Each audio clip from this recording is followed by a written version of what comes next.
Welcome, everyone. I appreciate everybody being here today. First of all, let me send my condolences to the Batts family.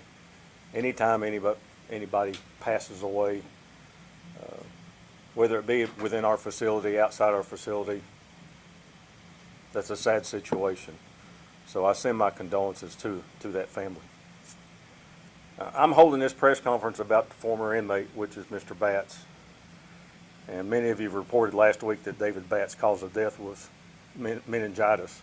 This is also our understanding, not only from the representative from the family, but also from Sharm Allen and the medical examiner's office. I'm going to give you a timeline, if you will, of how things progressed up until the time that Mr. Batts passed away. So I'll be reading off a few things to you. So I'll try to go very slow so that you can keep up with it. Now that General Allen has concluded her investigation and met with the family, she's determined that the officers committed no wrongdoing. No wrongdoing. We're now able to release the body camera footage to those who have requested it, including the family. I do not release body cam footage during an investigation unless there's an extenuating circumstances that I deem necessary. And there's a reason for it. It's not that we're trying to hide anything. I've been very, very upfront with everyone from the very beginning that we'll be very transparent, and that's what we're doing now. A few people will always jump to conclusions and accusing officers of wrongdoing. I always want to get the facts and allow due process before rendering those findings. The timeline I'm about to give you is an approximate, but we'll give you an idea of the time David Batts was within our custody. We'll go back to January 7th of this year at approximately 1 o'clock. Mr. Batts was arrested for sexual battery at the UT Medical Center and transported by KPD to the detention facility, that being the Roger Wilson Detention Facility. At 1:57, or approximately 1:57, Mr. Batts arrived at the Sally Port of the detention facility, and at approximately 2:23, the KPD transportation driver and the Knox County Sheriff's Office intake staff removed Mr. Batts from the KPD transportation van. At approximately 2:24, Mr. Batts' initial pat-down process was started. And at approximately 2:26, KCSO medical staff arrived at the Sally Port to assess Mr. Batts due to his recent release from UT Medical Center 1 hour prior to that. At approximately 2:27, KCSO medical staff reviewed Mr. Batts' discharge paperwork from UT Medical Center along with KPD transportation driver. Both the KPD transportation driver and discharge paperwork were indicated that Mr. Batts was intoxicated. At this time, intake officers attempted to get Mr. Batts to comply with a pat-down and a cloth body search. Mr. Batts did not abide by these requests or attempts. At approximately 2:28, the medical staff corresponded with Mr. Batts. Afterward, he was escorted to an isolation room due to ongoing non-compliance. At 2:25, approximately thereof, while in the room, Mr. Batts continued to be non-compliant with officers as they attempted to search his person and his clothing. Mr. Batts would not follow any commands given to him. While Mr. Batts remained in this room, he was checked by an officer, nurse, or supervisor from approximately 14:29, which is 2:39, to 10:53 p.m. on numerous occasions. During this time, Mr. Batts was observed moving around in that cell, standing at the window, looking out. At approximately 11:11 p.m., supervisors and medical staff were going to attempt to take Mr. Batts' vital signs. Both supervisors, officers began speaking with Mr. Batts through the door to gain compliance. Mr. Batts continued to refuse to follow the officers' verbal instructions. Officers entered the isolation room, gained control of Mr. Batts, and allowed a nurse to check his vital signs, and which occurred. At 11:17, the nurse decided that Mr. Batts must be transported back to UT Medical Center via ambulance. Mr. Batts was escorted to the shower area to be dressed in an inmate uniform, and Mr. Batts entered the shower stall to be dressed in that uniform. And from approximately 11:21 to 11:30, Mr. Batts was non-compliant with all verbal instructions and continued to grab and or bite and attempt to bite officers during that dress process. We will be releasing the videos after this conference here so that you can see what went on, and there's no need for me to answer any questions about the video here now. The video is what it is, and you'll see what went on. And at approximately 11:34 that evening, first responders and AMR ambulance arrived at the facility to transport Mr. Batts back to UT Medical Center. This was all on January 7th. On January the 8th of this year at approximately 5:30 a.m., the judge released Mr. Batts from custody on pretrial release. And KCSO officers that were there at the hospital relieved of their duties. At 11:25 that night, Mr. Batts passed away at UT Medical Center. One of the things I want to read to you, and I'm not going to read all of it, but I think all of you have seen it already, and that is our District Attorney, Sharma Allen's, her statement. And there's a few things I want to talk about in that statement. She mentioned about her conversation with the Tennessee Bureau of Investigation within hours of Mr. Batts' death. That conversation happened because I contacted her to let her know of the situation so we could deem, and she could at least talk to the TBI to see if there was anything that TBI needed to do. So I initiated that. I wanted to make sure that there was no issues coming from me or this agency of saying, well, they didn't contact TBI or they didn't do this or they didn't do that. I initiated that. Further on in her statement, she mentions no further criminal investigation by the TBI into the death of Mr. Batts is required because of the medical examiner's preliminary autopsy report that Mr. Batts' death was not caused by trauma or injury. Contrary to what was being reported out here in the public, or at least not necessarily by the media and or just anybody out here saying that we beat him to death. The medical examiner says that is not true. There was also, in his urine analysis, revealed that Mr. Batts had fentanyl in his system. And that final autopsy report's pending, awaiting the final toxicology report. So that conversation with our Attorney General and the medical examiner's office. Also, the injuries to Mr. Batts, this is coming from her statement. Injuries from Mr. Batts' face did not cause or contribute to be his death in any way. Mr. Batts was suffering from meningitis.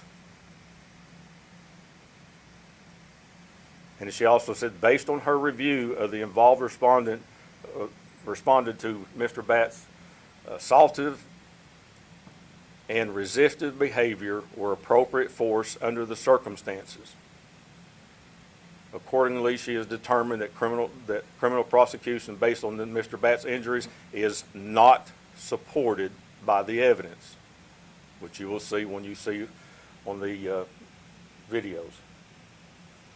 Now, there's a lot of claims that have been going on out there about what Knox County Sheriff's Office officers have done. You know, and that's one of the reasons why I'm here, because I'm tired and fed up with people making statements out here that this is what happened when they have no idea what went on. And that's my job. Then by God, we're going to deal with you. But if my people have done something right, then I'm going to make sure I stand up here and defend them as well. Because this agency deserves that.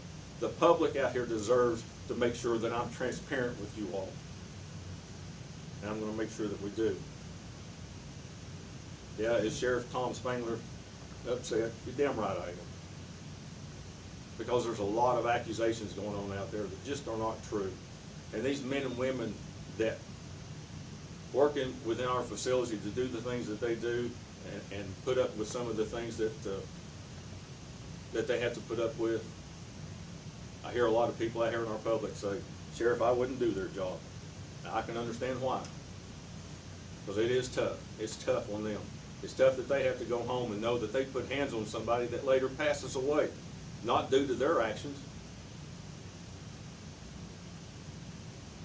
But it's my responsibility to make sure that we have the due process, not only for those inmates that are in our facility, but also for our people as well. And with that, I'll take just a few questions, but do not, I'm not going to answer any questions about the video. You'll see it, you can see what it is. So if you've got any questions, I'll see if I can answer them. Sheriff, Yes. a couple things about the timeline. On the afternoon of the 7th, The 2:28 mark, the first body search happened at 2:35, around 2:30. At 2:24, the initial pat-down process started. as that began. And then at 2:26, the medical staff arrived at the Sally Port. Right. And then we have So that- 227, they reviewed transcripts of The the cardiac paperwork order. from the transportation officer, Right. yes. The thing immediately after that. At approximately 2:28, medical staff corresponded with inmate Batts.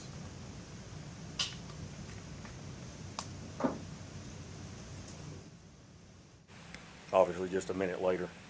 And then there was something at 2:35. I don't have anything at 2:35. What I have at, Mr. Batts remained in that room. He was checked on by officers, nurses, and supervisors from approximately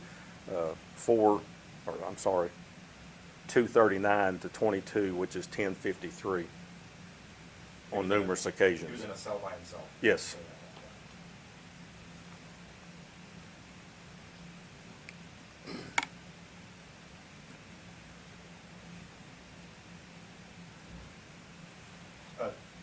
Sheriff, I know that the attorney for the other side has specifically mentioned certain types of, instances that happened, whether it was a stun gun, a taser. I know the video will probably show a lot of it, but to clear up any confusion for interpretation, are we able to go into sort of what happened exactly in terms of the No, injuries that he's sustained? and I'll tell you why, because they have retained an attorney now, so I'm not going to go into that.